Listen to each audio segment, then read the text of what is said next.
Hi everyone, Aaron here for Zollotech, and I wanted to talk to you about iPhone 10 or iPhone 8, 8 Plus, which one you should choose. And this has been kind of an interesting debate this year, as usually Apple releases one model and a plus size model for you to choose from. Now you've got three models. You've got an 8, an 8 Plus, and a 10. And there's some differences that are pretty big and some that are small. I've been using the iPhone 10 since it came out. I used the 8 Plus until then, and I have some personal opinions and just some objective things to share with you to help you decide which one you should pick up. Now, the first thing obviously is the screen. We have different screens on both of these devices. Now, technically, the iPhone 10 is bigger as far as from diagonal, direct, or corner to corner. On this one, it's a little bit smaller, but it's actually bigger widthwise. So it really seems bigger on the iPhone 8 Plus still. This feels much more like using an 8. So if you're coming from an iPhone 8 and you want to switch to an iPhone 10, I think you'll find it's very familiar as far as the size goes, and you'll gain a little bit of real estate as far as what you see in the display. But if you're coming from a plus size phone, this is a pretty difficult transition for me, and I prefer the larger display. And as you can see right here, when we're in the App Store, it's a little bit wider. You've got more on the screen at once, and it's easier to read. So if you're someone that's a little hard of seeing, you may want to stick with the plus size phone because it's easier to read. In fact, I had to increase the text size for a while on the iPhone 10 just so I could read it properly.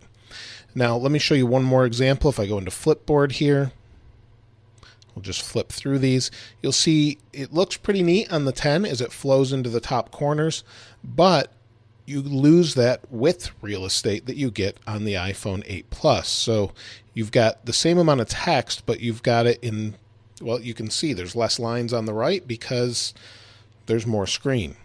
So let's go back home. And finally, again, Apple News implements it a little bit different themselves. Let's see where we're at here. So you'll see they're pretty similar, but it is a little bit different there. So let's go home. Now, the type of display technology is a little bit different too. And this is an OLED on the left. And for those of you unfamiliar with OLED, they're organic light emitting diodes. They give off their own light. Where an LCD has a backlight that kind of shines across the screen, OLEDs are more vibrant and give off their own light, but they also are darker when it comes to black colors because they just shut off the pixels, where here they have to keep the pixels lit and show black. Here they just turn the pixel off altogether. So you get a deeper black when it comes to OLED. So again, if we go into the App Store, you may not be able to tell on this display, but certain things look a lot better on the OLED display as far as color accuracy goes with different types of applications. The word games, for example, is a little bit more darker or black on the iPhone 10. And I do have the displays set fairly similarly. Night shift is off on both, True Tone is on both, and brightness is about half on both. So you'll see brightness is very similar on both. I tried to make them even to give you a better idea of what they look like. So OLED displays for me personally, most people prefer them, but I don't because they hurt my eyes. So there's something about them vibrant-wise or something going on there. They actually bother my eyes, and that's true of many different displays, including the Pixel 2 XL, other OLED displays I've used in the past. There's only been a couple OLED displays I've ever used that don't really bother my eyes, and that's actually the Nexus 6P and the original Pixel. I don't know what there is about them, but these displays, the OLED display bothers me. I'm not sure why, but the LCD works better for me. And that's just something I've heard a few people have that issue, and I'm probably one out of every 1,000 people or more that has that issue. But there's something about it that really bothers me. Now, of course, there's the notch on the iPhone 10, and many people seem to be, it's one way or the other. You either don't mind it, or it's out of the way, or you hate it. To me, I actually kind of like it because you don't see that screen shape every day. Pretty much only the Essential phone has a little notch there. I think it looks neat, and it makes it more unique. So I have no problem with that whatsoever. Some people do. I don't. But that makes room for Face ID, and that's the next thing. Face ID was sold to us as this super secure, revolutionary thing.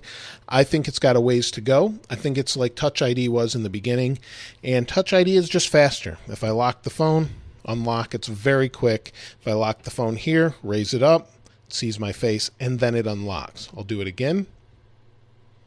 Sees my face, then it unlocks. So sometimes it takes a moment, and it learns your face over time, but it's not super fast. It's pretty neat at times when you go into things like 1Password or something that uses your face, maybe to unlock a website. It just looks at your face and then puts in your password, and that part's pretty neat. But most of the time you can just put your thumb down. So I really don't have an issue with that. It's not crazy. It's not something that I find to be super intuitive. Face ID is something that I think is really nice and will get better over time, but I still would have liked to see a fingerprint sensor maybe in the back like a lot of Android phones do, just as something different. It's just my preference, and it can be tricked just like Touch ID can be tricked, but either way, you're going to have to decide whether you think that's very interesting or not. Now, obviously, we have to talk about price. The iPhone X is at least $150 more, if not more, than the iPhone 8 and 8 Plus. The phone is nice. I don't know that I'd say it feels though it's worth it. Both of these phones feel equally built just as nicely. They're both glass front and back, and they're both great as far as that goes, as far as quality feel. Everything else, though, as far as the processor, they're all the same. So the processor, the battery life is very similar. And in some cases, people say they get better battery life on the 10. Some people say they get better battery life on the Plus models of the iPhone. Just depends on your usage. I find that I get about the same given my everyday use. Maybe a little bit better on the 8 Plus. It just depends how you use the phone and what you do every day. Now, when it comes to the user interface, it's a little bit different on the iPhone X as far as gestures are concerned. I find them very intuitive. In fact, I keep going back to the iPhone 8 Plus, and then when I do that, I hit the button, and then I'll swipe up, and then I get Control Center. And I find it to be very intuitive, this swipe up. There's a couple things that are a little less intuitive, tap, hold to get rid of the apps.